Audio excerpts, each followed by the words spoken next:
Hello दोस्तों, आप सभी का स्वागत है मेरे यूट्यूब चैनल खुशी एकेडमिक स्टडी पर। हमारा टॉपिक चल रहा था फिनॉल के रासायनिक अभिक्रियाएं, जिसमें हमने फिनॉल का नाइट्रीकरण देख लिया था और पिक्रिक अम्ल वाली रिएक्शन देख ली थी। वो कैसे होती है इससे पहले वाली क्लास में अच्छे से समझा दिया था मैंने।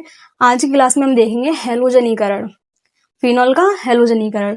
इस रिएक्शन को आज हम करते हैं, तो आइए हम देखते हैं इसमें क्या होना है। हैलोजनीकरण, अगर आपने वो पहले वाली क्लास नहीं देखी है तो उसको आप एक बार देख लीजिए, उसके बाद ये क्लास बहुत अच्छे से आपको समझ में आएगी।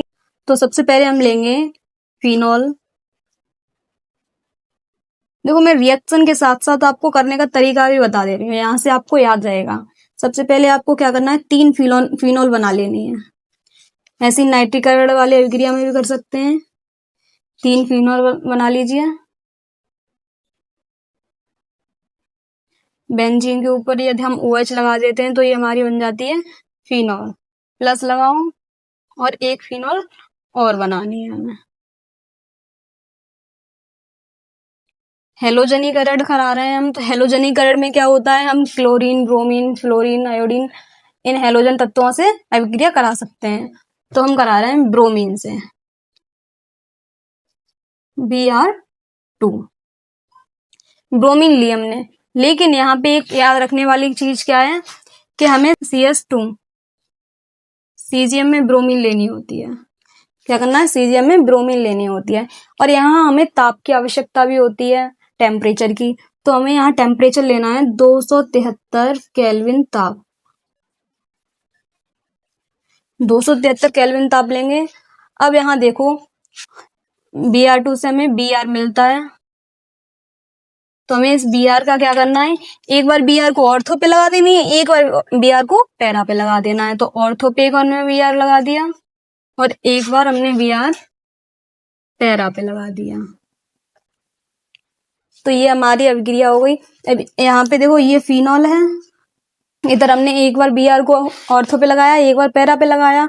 अब यहाँ याद रखने वाली सिर्फ कितनी चीज थी हमें कि CS यानी सीजियम में, CS2 में ब्रोमीन लेनी है हमें।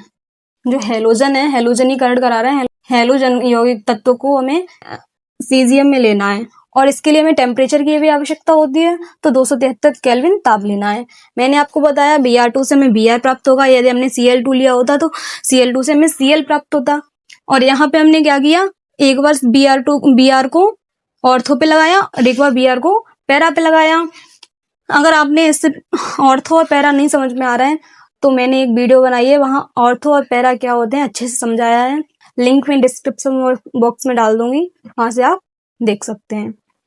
तो वहां आपको अच्छे से समझ में आएगा। एक बार मैं बता भी दे रही हूँ।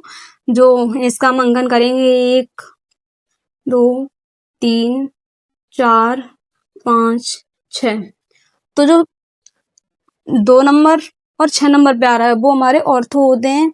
इधर 4 नंबर पे होता है ये पैरा होता है, और 3 और 5 वाले नंबर पे होते हैं वो मेटा होते हैं। ठीक है, तो हमें Br मिला, एक बार ऑर्थो पे लगाना है, एक बार पैरा पे लगाना है। अब यहाँ पे हम देखेंगे कि कम स्थायी कौन सा होता है और अधिक स्थायी कौन सा होता है। हमने नाइट्रोजनीकरण में क्या देखा, जो NO2 हमने पास में लगाया था वो अधिक स्थायी था, और जो हमने NO2 बाद में लगाया था, पैरा पे लगाया था, वो कम स्थायी था।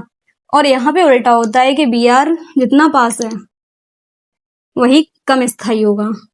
तो ये यौगिक होगा वो कम स्थायी होगा। ये चीजें कुछ होती हैं वो याद रखनी पड़ती हैं, और तो सब सेम ही है। और ये अधिक स्थायी होगा। और यही हम फिनॉल की अभिक्रिया कराते हैं नाइट्रोजनीकरण।